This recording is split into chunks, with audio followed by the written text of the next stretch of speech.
Well, there are other worries for economists, and that includes when Donald Trump, not across the board, but a good many of them are concerned that if he became president, we'd be in the middle of a trade war with China.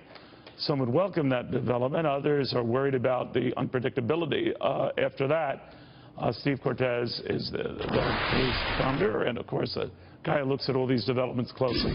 How realistic is that concern, Steve, when you hear the Chinese upset about it, when you see in the foreign press, the Financial Times yesterday, again today, talking about a very likely trade war that would start with a President Trump? How likely is that?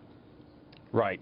Well, you know, first of all, I'm glad the Chinese are mad. The Chinese should be worried because it's about time that we started acting like we hold all the cards, which we do in this equation. We're the world's largest market. China needs us desperately, particularly as it slows down, and we need real free trade. We don't have that right now with China, and so I am so glad that Donald Trump is willing to get tough. You have to at least threaten a trade war to get to free trade, to free and fair trade. Will we actually have a trade war? No, I don't think so, because I think the Chinese are going to buckle when we come to the table asking for two main things. One is real reciprocity. We don't have that right now. Chinese markets simply are not open to American businesses anywhere near to the extent we are open to them. And I think the second thing is they need to stop stealing. They are stealing our intellectual property. There's continual cyber attacks, surveillance. Until they get real and fair about intellectual property, we can't have an open trade agreement right now. You know, sometimes I think the threat of a trade war is good enough, just like Ronald Reagan's threat of remember that Star Wars defense shield got the then Soviet Union to the table to negotiate detente or whatever they called it back then. So sometimes the threat can do the job. What do you make of that, and that Trump might be clever by half?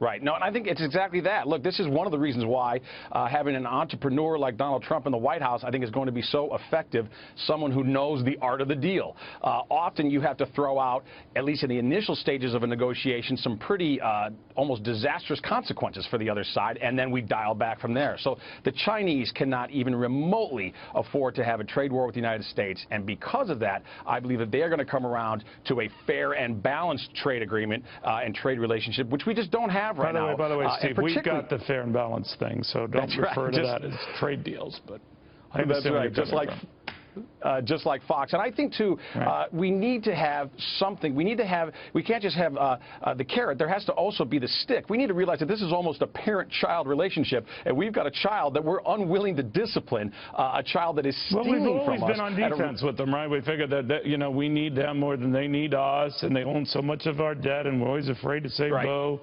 So it would be interesting just to say, go to hell. But we'll see. Well, and I'm saying that, you know, I think that's upside down, because the paradox of large-scale indebtedness is that actually we have China by the short hairs.